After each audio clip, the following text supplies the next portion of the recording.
What happened when I discovered the hidden subway station behind my mirror? My apartment was exactly what you'd expect from a cop who spent more time at the precinct than at home. The wallpaper peeled at the corners like old scabs. The carpet was a mottled gray that might have been blue in another decade, and the persistent smell of mildew suggested the plumbing was older than the landlord cared to admit.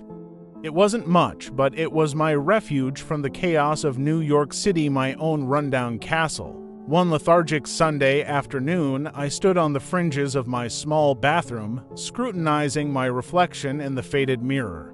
As I nudged the mirror to get a better angle, it shifted slightly, revealing a corner of yellowed paper tucked behind it. Curious, I pried the mirror further open. Behind it, I found an envelope with rules of passage scrawled on the front. Inside was a bizarre list. Follow for Part 2. Do not make eye contact. Do not speak to them. Never carry more than can fit in your pockets. Do not take what is not dropped. Ignore all pleas for help. Do not eat or drink anything. Avoid the man in the conductor's uniform.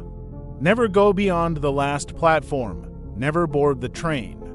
If you wish to leave, you must jump in front of the train. I laughed it off as a prank but couldn't shake the nagging feeling it was a warning.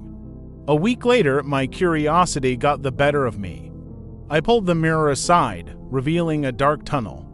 Flashlight in hand, I ventured inside and emerged onto an abandoned 1940s subway platform. Spectral passengers in period attire roamed the platform.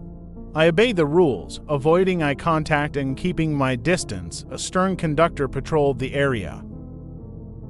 Follow for Part 3.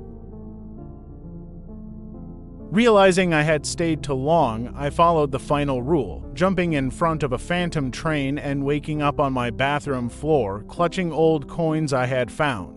The next day, I visited an antique shop where the coins fetched a small fortune.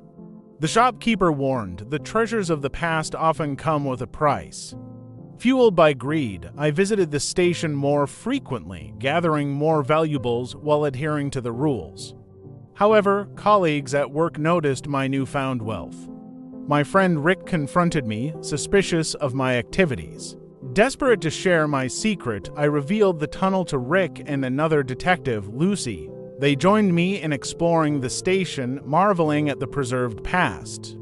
But Lucy broke a rule, stealing a necklace from a spectral passenger. Suddenly, the figures turned hostile, tearing Lucy apart as her screams echoed through the station. Follow for Part 4. Rick panicked and boarded the train, despite my warnings. The conductor's furious gaze burned into me as the train carried Rick away, his terrified face pressed against the window.